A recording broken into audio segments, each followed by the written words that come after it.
Hi everyone, and welcome to my channel. My name's Sakura, and today we're going to watch a video by Guga Foods called Now I Know Why These Are the #1 Burgers and Sandos on Earth. I've never watched this before. This is my first time watching this video, and so, yeah, we'll just get right into it.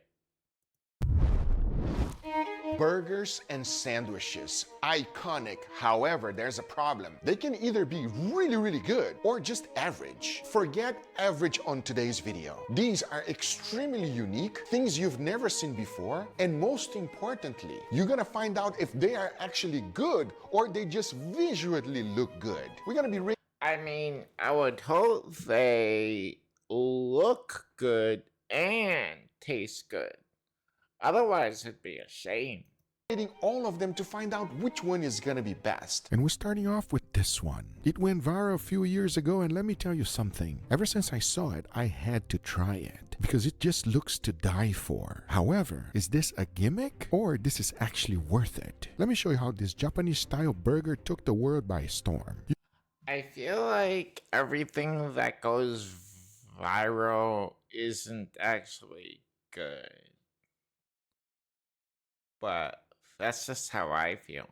You're gonna need two things, short ribs and bone marrow. Now if you've never made your own burgers, it's quite simple. You can do whichever blend you like. But as you can clearly see, you don't even need special equipment. You can just use two cleavers and go to town. The fat content with the short rib and the bone marrow combined together should be making this a very tasty patty. I have high hopes because that's how this one starts off. Another special item on this burger is caramelized onions. And if you ever done caramelized onions, butter is the way to go. The more butter, the better. Once they're fully caramelized, set them aside. This burger takes bacon, but you don't want to use bacon strips. You want to chop them fine so that you have a delicious bite. But maybe the most important ingredient of this burger is the cheese. Oh, that's so much cheese. My stomach's in so much pain after looking at all that. I'm Asian, so I think I'm lactose intolerant. But yeah, that's definitely way too much cheese for me. You want to use cheddar and American. Now you don't want to just put them on a burger. You actually need to melt them down. We're trying to make a sauce out of them, and to prevent them from burning, you use what's called bain-marie, which is basically a pot of water underneath your bowl. It will melt them nice and slow, creating a delicious cheese sauce. Now you want to go ahead and cook up your burger, season it as you go. I just went with salt and pepper. Now here's what happened when you use bone marrow. Take a look at this crust. It's crackly. It almost feels like it was deep fried. That's what you want, friends. Now add in some American cheese, followed by the caramelized onions. Be sure to toast your buns and start the assembly. So place everything into the bun, followed by the top bun. But here's where the magic happens. Once I slice this open, you can see that it's nice and juicy. But now you want to go ahead and warm up a hot skillet and grab your cheese sauce and immediately throw it in there. This will start bubbling up the cheese real quick. So go ahead and place your halves right on top, followed by some bacon bits. I feel like that burgers are already so good without all that cheese. I mean, you got crispy bacon bits and that really nicely cooked hamburger meat made from short ribs and bone marrow. I mean, come on. Oh. Chives and caramelized onions. Now if you think this one is good, you just wait and see, friends, because all of the other ones could be even better. As now that this one is ready, it's time to taste and rate to see where it's gonna stack up. Enough talking, let's give it a try. Cheers. Cheers. Wow. That cheese is so thick. I got cheese on my hands, on my face. Bro? You don't like it thick? No, it's good. I love the creaminess of the cheese, but there's some Of course, everyone likes things thick. Come on. What kind of question is that? crispiness in here too. Yes. There's so many textures, the caramelized onions, the cheese, the burger, the bun, and everything combines with that nice bright cheese flavor. It's so delicious. It's savory, it's sweet, it's delicious. It's all the above. And my favorite part is honestly the fact that the cheese doesn't overpower anything. No. It complements. Exactly. Yeah, exactly. And they're cutting the burger in the middle, putting it there, and getting that nice bubbly cheese contact is what you need. This is amazing, and we're gonna be rating them. Sir. I like this a lot. I'm giving it a 7. Wow, okay, you. I'm gonna have to give this one a 7 as well. It's very good. It could be better, but it's very good. Very, very good. Absolutely cheesy. I enjoy it. However, it does not beat other things that are coming, which I know and you guys don't. So, Personally, I would give it a 8 or 9. And the only reason I'm taking away a point or two is because I still think that's way too much cheese for me. That's why I'm taking a point or two away. I'm giving it a 5. Oh, wow. Fed, did you take your lactose intolerant pills? No. You should have. Our next one, if you love chicken, this is the one for you. We all know the most popular dish in the world is butter chicken. And the one this Oh man. I love good Indian food. Butter chicken is one of my favorites, but I also love lamb biryani and samosas and oh man, Indian food is so good. I bet this does too.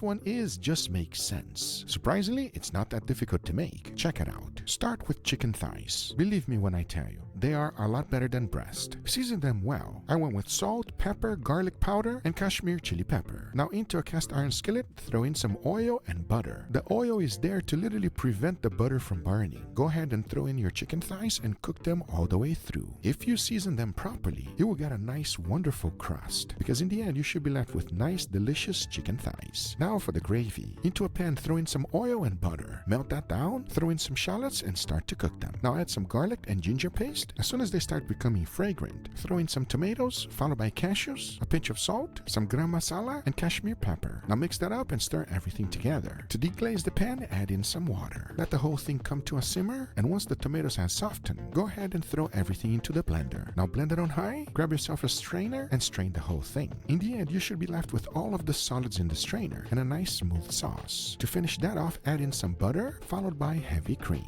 Now mix that really well, place it in a bowl, followed by some heavy cream, a little bit of chili oil, and finish it off with some dry cilantro. And that's our dipping sauce. Because now you want to grab it. Chinese chili oil and butter chicken.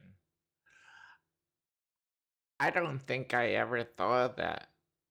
Because chili oil definitely always makes everything taste better. Yourself some naan. Remember, whenever you're making a burger or a sandwich, 50% of it is the bread. So make sure you grab a good one. Now lay down some chicken that we previously cooked, followed by tomatoes, mozzarella cheese, melt that down, and add a little bit of dry cilantro. Because this is it. As in the end of the day, what's going to bring the flavor is the dipping sauce. But will this one be as good as the previous one? Well, let's find out. Cheers, everybody. Cheers. Oh, Wow. Look at our faces. I don't Guga. even care, bro. This is tasty. This is everything that I could have ever imagined and more. I think this naan bread soaks up that thick, creamy butter chicken sauce so perfectly. It has That kind of looks like a cross between a Indian butter chicken and a Greek gyro. an incredible depth of flavor, and you can feel the heat. This is Pepezinho's favorite food. And then, Auga booga. Mo sauce mo better. do yourself a favor if you never had butter chicken in your life, eat it. We gotta vote you. I'm gonna give this a 9. Ooh, you, Pepezinho. It's a 10 for me. 10! This is very, very good. However, it's still chicken. So I'm giving it an 8. Wow. Wow. Oh, come on. But it's chicken thigh, the best part, one of the best parts of the chicken. Wow. I don't even But care. it's so good. Next, we're going all the way to France. And if you've never had yourself a French dip, friends, do yourself a favor and make it. You owe it to yourself. Now let me show you how simple it can be to make. You can use a chuck roll for this, but I recommend using a prime rib. Now you want to go ahead and tie it so you can keep everything together. Sometimes your butcher will even do this process for you. Because now I heard that French dip was actually created in the United States. Now, don't don't come after me. I'm just saying what I heard. If if it did come from France, correct me, but from what I've heard and saw, it came from the US, so I don't know. Now we gotta make a compound butter. To make things easy, just throw everything into a food processor. First butter, followed by rosemary, thyme, oregano, and garlic. Now blend that up on high, and that is your butter. Now you wanna go ahead and spread that all over the prime rib, and make sure you cover all of the edges. Now get yourself a baking tray, add all of your favorite vegetables, because these are going to become part of the jus. Make sure you don't skip this step. Now you wanna place the rib roast right on top, followed by a generous amount of salt. Some beef stock goes right in, and into the oven it goes to roast. The first step is that the butter will slowly melt, going inside of the little crevices, making this prime rib extra good. Now, a French dip is not going to be good without any onions. So we start with some butter, followed by white onions. Start to cook that down, add in some red wine, followed by Worcestershire sauce. Now, the key here is patience. You want to cook them nice and slow. That way they will caramelize perfectly, and you can't cheat this process. And in the meantime, our prime rib is getting fully cooked. Make sure to baste it from time to time, making it even more flavorful. Because once it's fully cooked, this is what you should have left. Now go ahead and take that out of the baking sheet and let the whole thing rest, because you're left with this now. Believe me when I tell you, friends, this is liquid gold. If you don't like too much of the garlic taste, you can remove some, but make sure that you get all of the fun from the bottom out. Now go ahead and strain the whole thing, fill it up with some beef stock, and go ahead and simmer the whole thing down. Taste it as you go, because once you're happy with the flavor, you're left with the jus, which is our dipping liquid. Now I like to save my garlic. Throw that in a bowl, smash them down, add in some mayo, followed by horseradish. Mayo. I hate mayo so much. It's nasty. Worcestershire sauce, black pepper, and some salt. Mix that up real good, and that just became our sauce. Believe me when I tell you, friends, it's gonna go perfectly together on the sandwich. Talking about that, by this time our prime rib has rested, and it is still extremely juicy. The key here is to slice it nice and thin. Good. Make sure you grab a little piece of everything, as now we assemble. Like I said before, 50% of your sandwich or burger is the bread, so make sure to grab a good one. These French baguette will do. So I went ahead and cut out the edges and open them up. You wanna add a generous amount of that roast beef, followed by the beautiful caramelized onions, some baby Swiss, and into the oven it goes. Now you notice that I toasted one piece of bread as well. As soon as that comes out, add that sauce we made previously, and make sure to serve it with our jus, because this is prime rib French dip. Let's just see if it is as good as it looks. Give me your true, honest opinion on a French dip. Cheers, everybody. Cheers. Wow, that is a messy boy. Very, very savory, and I like it. It is extremely flavorful. Use the right bread. And when you dunk it on the waju, it just makes it ululu. You know what I'm saying? This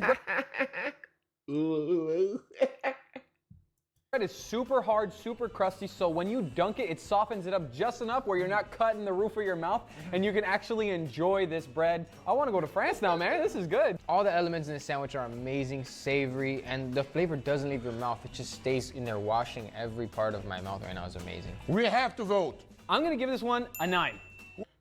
Personally, I would give this a 5, but only because of that mayo sauce on the bread. Yeah, that's nasty.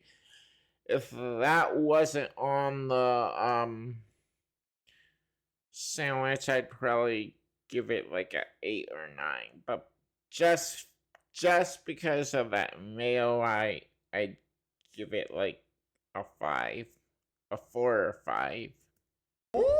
Wow. This is awesome. Oh my, you? This is a 9. This A is 9. amazing. It's not perfect, but it's amazing. Wow. I'm sorry, everybody. I give this one a 10.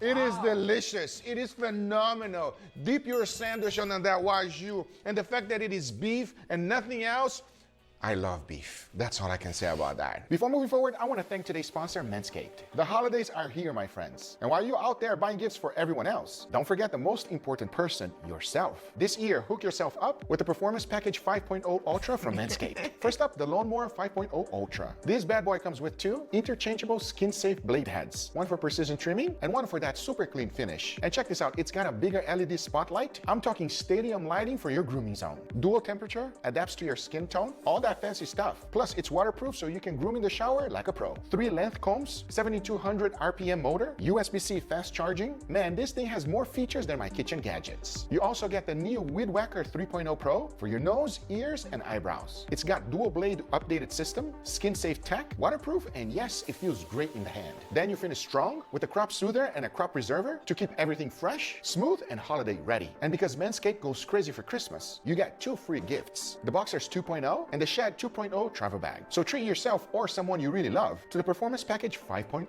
Ultra. Use code Guga15 for 15% off at manscaped.com. Your jingle balls will thank you. Thanks, Manscaped, for sponsoring this video. Now, let's get right back to it. If you love Mexican food, this is the one for you. Now, if you want to make this real good, it's gonna take some time. But the flavor that comes out Okay, so here's something controversial. I'm not the biggest fan of Mexican food. Like, I like some Mexican food, but like not everything. of it is incredible. And I'm wondering how it's gonna stack up against the other ones. Let me show you how it's made. You first need to make this, which is the base of everything. Into a pesto and mortar, throw in a generous amount of garlic. Smash them up real good, add some ginger paste, mix it a little more, and set this aside. Now into a pan, throw in some oil, followed by onions, and start to get a little bit of color on them. As soon as that's done, throw in some tomatoes. As this is cooking down, get yourself these chilies. They're dry, so we need to bring out the flavors. And to do that, you just fry them up in some oil. It takes no time at all. As then, you want to throw that in together with the tomatoes, followed by that paste we made previously. Now add some oregano, some cumin, apple cider vinegar, and a tiny bit of cinnamon. Now mix that together and add some salt. Mix it a little bit more, as then you want to go ahead and blend the whole thing. In the end, you should be left with this. Now go ahead and grab yourself some short rib. We're going to cook this all the way through. So to make things easier, I went ahead and split them. Throw them in a large bowl, followed by that marinade we just made, and let the whole thing simmer. After about 4 hours, they'll be nice and tender, so you want to separate the juices and the meat. At first glance, the meat doesn't look that appetizing, but when you combine it with this, it becomes something else. So now you have both. And funny enough, as soon as the liquid cools down, all of the fat will be on the top. So you want to skim that out and reserve. As if you heat up your consommé, check it out. This is going to be our dipping liquid. And if you hydrate your meat with it, you're left with heaven. Now to put the sandwich together, it's quite simple. First, make yourself a guacamole. As you can clearly see, I just combined all of these ingredients together, and I'm setting this aside. Now get yourself some Oaxaca cheese. If you can't find it, mozzarella will do. Then you want to go ahead and melt that down in a skillet, followed by a generous amount of that meat. See, I'm not the biggest fan of avocado either. I know it's a really popular food, but like I don't like avocado. As you can see, we will get a nice crispy crust on the bottom. Go ahead and lay down a Mexican torta bread. If you can't find it, you can use baguette, but I highly recommend trying to find one. Now scoop the cheese right out, add some pickled jalapenos, followed by a generous amount of guac, and of course the top bun. Make sure to serve it with the consommé, because this is my take on birria torta. It's one of those must-have at least once in your life. Give me your true, honest opinion. Cheers, everybody. Cheers. Wow. Oh. I almost feel bad wiping my face because that flavor is incredible. So savory, so rich, and this bread is perfect for the birria. It literally soaks up that marinade beautifully, and when you take a bite, you get birria, you get beef, you get avocados, you get deliciousness. I love that this has like a hint of cinnamon in it. I'm tasting it very strongly, but this is a great sandwich all throughout. Birria is great for anything. This is amazing. I love the bread. The bread is very, very unique, everybody, because the bread is slightly crunchy, but not really, but it soaks. If you nail the bread, you will nail the sandwich. But we have to vote, sir. Damn, this is really good. I think I'm gonna go for a 9 on this. Wow. All right, how about you, Fefe? I'm giving this one an 8. 8? Oh my God. This one deserves a 10, everybody. Yeah, I personally would give it like a 8 or 9, only because of all that avocado guacamole stuff on the. I I don't understand people and their sauces and condiments, honestly, but that's just me. I'm a very, very picky eater, so yeah, I'm going to subtract like 2 or 3 points from I'm 100% giving it a 10. I can eat this one all the time. I just wish it didn't have that many calories. Canada. They're known for maple syrup, but also poutine. And have you ever heard of poutine oh my burger? god, poutine. I had my first authentic poutine back in August, and oh my god, it was like the most delicious thing in the world. Oh, I need more poutine in my life. Think this should be a new thing because it just makes sense. Surprisingly enough, this might be the easiest one to make. Check it out. You first gotta make your gravy. Start with a generous amount of butter into a pan, followed by some flour. Go ahead and cook that down and add some beef broth. Now this will start thickening up on you as soon as you're I mean, a poutine burger, I would not say no to that. Definitely. happy with the consistency. Season it with salt and pepper and set that aside. It's that simple. Now here's something I highly recommend. Cheese curd. Get yourself some. It's different than mozzarella and everything else. Now for the burgers, I'm gonna make it real simple. Regular beef where you can buy it from any supermarket. Just make sure it's 80-20. You wanna cook this as smash burger patties. It's one of the greatest way of cooking burgers. Make sure you get a nice beautiful crust though and season as you go. Because once that's done, use American cheese. There's nothing like it, especially on a burger. Now go ahead and cook up your fries, toast your buns. I'm using brioche. Now add the burger patties right into the bun, followed by a generous amount of fries, those cheese curds, and of course that hot gravy, which will slowly melt the cheese, making it delicious. And using the gravy as a dipping sauce, I think is a must. This is the easiest one to make. And I'm Oh yeah, I feel like this burger is already the best burger. wondering how it's gonna stack up against the rest. Cheers, everybody. Cheers. Mmm. It tastes exactly what you think it's gonna taste like. A burger with fries and gravy in it. Exactly. That's what it is. And then? But they don't mix is the problem. They don't mix. The flavors aren't meshing very well together here. I don't mind it. I can That's eat because this. you're not Canadian. You don't like poutine. You're just being a hater. I'm being a hater. The Canadian talk. I don't know if I like it or if I'm offended. It actually tastes good. I understand why it's not Fefes thing because it's super savory. The gravy is savory. The cheese is savory. The actual patty and the cheese inside of the patty, everything is very, very savory. So to someone who doesn't like salt and that type of profile, it's a little bit overpowering. But for me, I actually really like it. Let's vote. You. I think I'm gonna give it a 7. 7. You. I'll stick with a 7 too. It's just not, the flavors are fighting in my mouth. They're not combining very well. Wow, surprisingly, you both gave it more than me. I'm going to give it a 4, everybody. It's What? all right. Wow. It's all right. Oh, get out of here. I would personally give it a 9 or 10. But maybe that's just because I'm a bit biased. You would love it. Ah, you see? Ah, I see it. It's good, but I agree with you, Fefe. It's fighting a little bit. It's kind of weird, everybody. Give me my gravy and French fries and cheese curd together. Don't put the bun and don't put anything. I think it's better that way. I cannot believe the French won, everybody. What do you think? Huh? Was it unfair to the Canada? No, the Canada one was not that great. Anyways, that's it for today's video. If you enjoyed my content, hit the subscribe button and the notification bell. It really helps me, and it helps me make more videos like this. So until next time, bye.